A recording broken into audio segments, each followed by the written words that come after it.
Good morning, teacher, and good morning, everybody. Today, my team and I have the honor to present to you all about our last literature study of the semester, which is about the rain came. So let's get started. Here's our table of contents. The first point is about summary, will be covered by me. The second one is the major issue and conflict, will be covered by Ratana. The literacy elements will be covered by Butte, and the last point, the reflection of the rain cave, will be covered by Solida and Suchit. So now let's get to my first point. Summary of the rain cave. So the rain cave is a short story written by a renowned African writer Grace Ogot in 1961, and it is published as a part of the collection of modern African story. So now let's get to the summary of the story itself. So the story begins when the great chief knew that his daughter Oganda has to be sacrificed for the tormented rain because his village faced a massive drought and the livestock are dying, and so are the people. He went to his own hut and questioned why his only daughter had to be chosen. It is either for the greater good for the Lao people or for his only daughter Oganda. It was the word of the deity, the medicine man, that told the great chief that Ponho, the ancestors, has chosen a fair-skinned and slender woman with a gold ring on her left ears and a glittering braid chain around her waist. Labong knew immediately that it was Oganda. He went out of his hut and beat the drum himself. He told Oganda to go to her grandmother's hut, then brought the news to the people that Oganda has to be sacrificed to the lake monsters in order to bring rain to the village. The villagers, instead of mourning, they started to dance and shout, Oganda is a lucky one to die for the people. If we to save the people, Oganda must die. Back in his grandmother's hut, Oganda started to dream about the future and her love life. She thought of many men, including Gage the short, Dino the tall. But however, the man that she thought pulled off the most is Osinda. When Oganda grandma arrived, and so is the villager outside of her hut, and they started to sing the same praise again and again. And Oganda knew immediately that it wasn't about her marriage, but about her death. The news spread like wings, and the long relative come to visit Oganda. They started to prepare one last feast and dance for her till morning came. As Oganda's mother weeping on her side, Oganda began to question the selfishness of the people, as she once thought that they had known her well, but that's not the case at all. As morning came, Oganda didn't touch the feast, but only a slip of water. She was covered with sacred oil, as her departure would take all night to reach the lake. She looked out for Osinda, but to no avail. Then afternoon came. As her family and villager come to say goodbye, she said nothing and left a painful heartbeat, as all of her childhood dream is coming to an end. Then she walked southwards as she continued to hear the villagers sing, if we to save the people, if we to give us rain, then not be afraid, your name will live with us among us forever. Then she reached the sacred lands, and a girl appeared up a sympathetical crowd and gave Oganda their sister earrings as a request for Oganda to bring it to the underworld. Afterwards, she entered the no man's land, and while she was walking, she noticed a strange noise keep following her. She looked back to saw nothing but dust. She kept on running because she knew that she had to reach the lake before the sunset. She looked behind to saw a strange creature covered with bush running towards her. She ran with all of her strength, then faded out as the creature grabbed her. And as she woke up after a mouthful of water, she saw Osinda, and as he said, we must run away from the wrath of the ancestors and the retaliation of the monsters. Osinda put on the bush on Oganda, and then as they ran toward the barrier with trembling. And then there was a lightning. As they looked up, the thunders roared, and the rain came down in torrent. So that is all into my point, and so the next point will be covered by Ratana. Thank you. So greeting teachers and everyone. Today I'm so excited that I have chance to present all of you about the major issue and the conflicts that it consists in the story that is called The Rain Came. So without any further delays, let me move straightforwardly to our point. So in the story that is called The Rain Came, there are three conflicts, which is the first one happened at the beginning of the story, which is when the whole village was facing the water shortage, and the chief Lebongo was the only person that had to manage and figure out the solution for this problem. And the solution for this first conflict is that to save the whole village, the chief had to sacrifice his only daughter.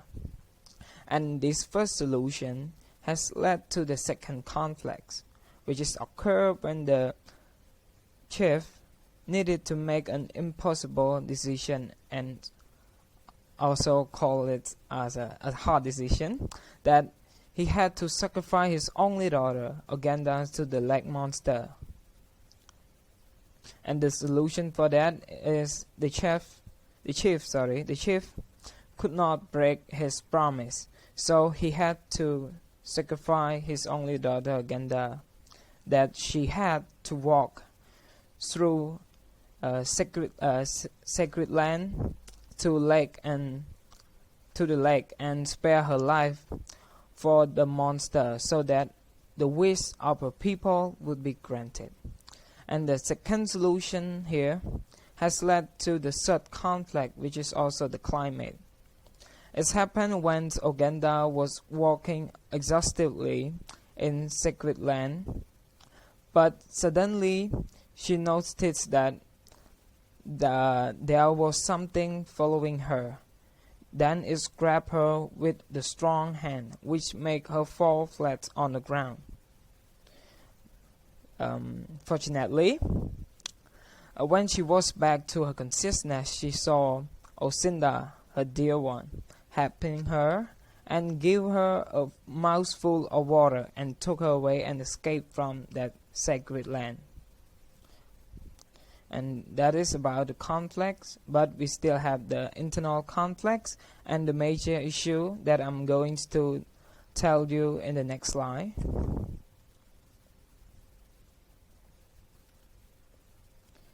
So I'm going to tell you the internal conflict first.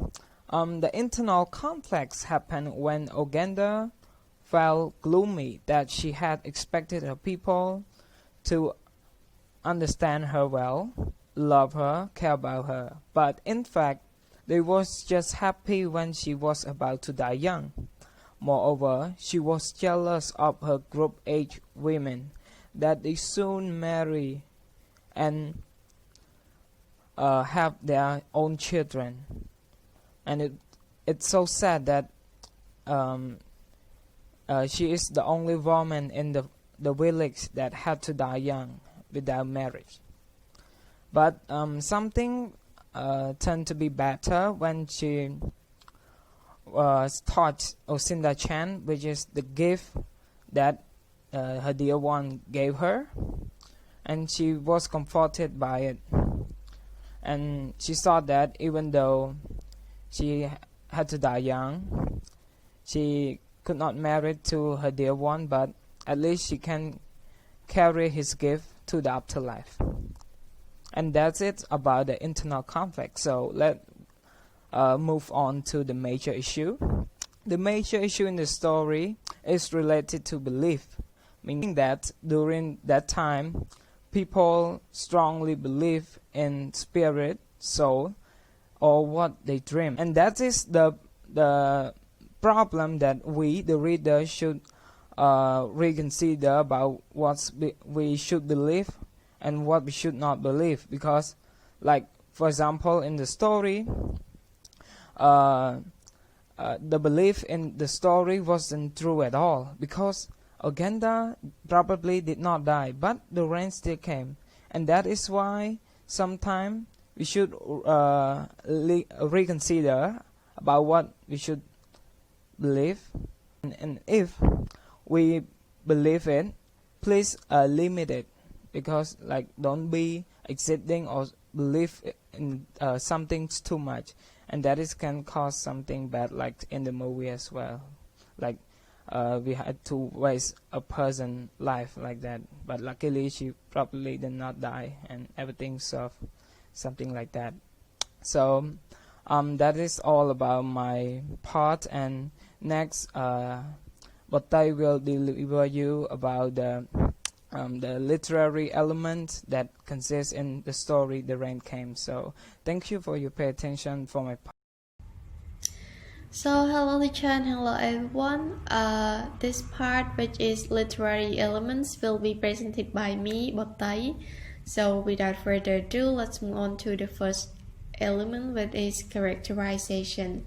In this characterization, we decided to choose the chief because throughout the text, the author illustrates his characters, and because he is one of the most important and one of the main character in the text, there are many parts that illustrate or show his character. Especially there are parts where the author briefly mentioned about his background when he was first met Chief for the first few years.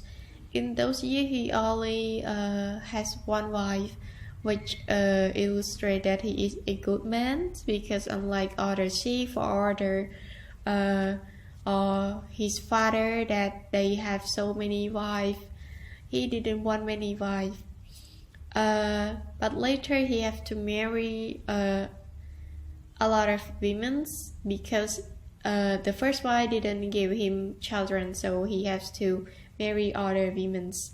And also this part illustrates that he is a good father because he loves his children, and moreover he is a good leader, and he try his best to save his villagers, to save the peoples. And it also illustrates that he is not a selfish man, which he decided to sacrifice his beloved daughter, most beloved daughter, in order to save people. So it can illustrate that he is not selfish. Even though he has to sacrifice someone, but it's for the life of many other people. So that is all for characterizations. The next part is sarcasm and irony. The first one is sarcasm. We can find that part on page 114, a part where the chief or the wife and other children, they said that Okenda is lucky to die if it is to save people. This part is when they all know that the chief will give Okenda to the leg monster. He will sacrifice his only daughter for the life of the other people in the village. So they said this phrase in a sarcastic way because nobody want to die. They know that Okenda didn't want to die. They themselves didn't want to die, but they said it is lucky. However, it is more lucky for them because they always have a little jealous of Okenda, as he is the only daughter in the family. So the chief really love her, and the other wife and children really scared of the chief, so they just be nice to Okenda even though they really jealous and didn't like her at all. So this phrase is definitely a sarcasm. from the wife and the children toward Okenda. The next one, or the next phrase, we can find it on page 118. It is a lyric of a song that Okenda sang when she was walking toward the sacred lands.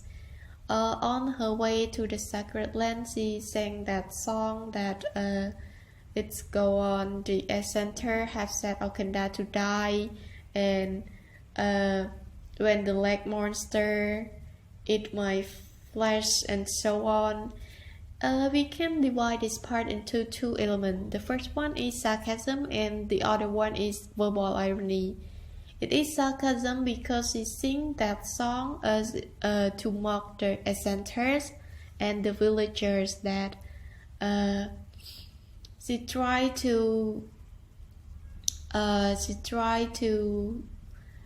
use their word that she has to sacrifice the daughter of the chief, has to sacrifice herself to the leg monster, let the leg monster eat her flesh, and she is to die for so that the people will have rain. So we think that this part is a sarcasm that she want to pour her feeling, her anger toward the Ascenter and the villagers. And the other element in this lyric or this part is that it can illustrate as a verbal irony, as Okenda sing this song also as a part to make fun of her situation, because well, we all know that her situation is she is walking toward death. She is to sacrifice, to die in the lake in order for people to have rain. So she but she is not happy. She is sad. She wanted to live. She wanted to have a family just like other women, but instead she is walking toward that. So she sing that song is also a part to make fun of the her situation. And the other element here is situational irony. You can find in page 119, where a part where Okenda is walking toward the sacred land, and she is about to reach the sand, to reach the beach, and then a child asks her to hand a gift to her dead sister when Okenda was in underworld. And this situation made Okenda have a major feeling, because her situation is that she walking toward the death. She walking to kill herself in the beach, the sacred lands. But the child hand her a gift, but she never saw that she didn't know that you can give a gift to the dead person. So that situation make her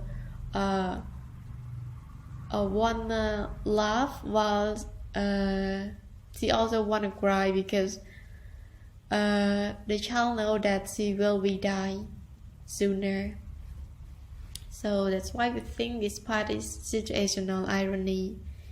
And the other element here is the last element for this part is dramatic irony. This part you can find in the last text of The Rain Came, where she almost reached the beach, but there was a guy. His name is Ozindar. He is the one that Okenda thought of that could be her love interest and could be her partner if she is to be married. And he came running toward her because he didn't want her to die. He didn't want her to sacrifice. Instead, he want to run away with her to somewhere nobody know them. And this part it is dramatic irony because she did ran away with him. She didn't sacrifice. She didn't walk toward the beach, but she feel and she know that the rain is dropping. Even though she didn't sacrifice, she didn't do as what the center or the older villager has told her to sacrifice in order to get the rain. But well, she didn't sacrifice and the rain still dropped anyway. So we think that this situation is a dramatic irony. And moreover, the villagers didn't know that Okenda didn't sacrifice herself, but they only know that the rains came because Okenda sacrificed herself, but they didn't know the truth that she had run away with her love interest. So that also why we think that it is dramatic irony. The next element is, so the other element is simile. We found 3 sentences which is you can find on a part where the medicine man told the chief about his dream. He dreamed about a woman that could used to be as a someone to be sacrificed for the like monster, and he described that person as her skin was as a tender young deer. Her tall, slender features stood like a lonely reed, and her sleepy eyes wore a shade look like that of Beatrice's mother. So we think that this recent tense is a simile because he trying to describe her skin as like the young deer skin, and her tall figure like a lonely reed, like he trying to make that 2 things similar. So we think it is a simile. So the last element is symbolism. In the rain came text, which is, so the last element is symbolism.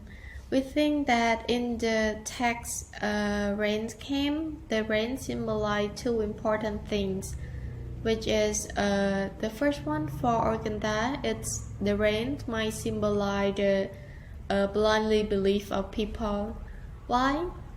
Because from her her perspective, the rain didn't like what the people believe or what the people think at all. People might think that they need to sacrifice someone in order for the rain to drop, and however, Okenda didn't sacrifice herself. She didn't die. Instead, she ran away with her lover to somewhere else. But the rain still dropped anyway. The rain still came anyway. So that's why we think that it might symbolize the blindly belief of people based from Okenda perspective. And the other one is from the villagers, the rain might symbolize the god punishment or the god blessing. The god punishment could be that when they didn't have rain, when they didn't receive the rain, they think that it is a punishment from a god. It's a God way to punish them because they did something wrong, and because they or because they need to do something to please the God. That's why they think. That's why we think that from the villager perspective, the rain might symbolize the God punishment. Moreover, it also might symbolize the God blessing when they sacrifice or when they sacrifice someone, or when they do something that they think they please the God, and the rain drop for them to save their life, because they couldn't live without water or without rains. And then the rain came, they might think it is a God blessings. So all in all, we think that the rains is symbolize these two important things. Well, for the third part, which is literary elements, is finished. And moving on to the next part will be presented by our other member. Thank you. Hello teacher and everyone. As for my point, I'll be covering on the reading and reflections of the rain came, which is about the challenges and difficulty in reading the text and how can you overcome them. For what I believe, tenses could be one of the most challenging thing in reading the rain came. Some of us might have a little bit problem with the grammar, and it's also a little bit confusing when the writers switch tenses from past tense to present tense, and what might the author try to tell in the story. In the rain came, there are two major tenses that are being used: the past tense and the present tense. The present tense are being used to talk about the activity that are happening or about to happen in the village, and what is about to happen or happening to the character. For example, when Labong bursts into tears before he finished his sentence. In that, the author might try to tell what is about to happen to Ogonda. That is why Labong bursts into tears. And as for the past tenses,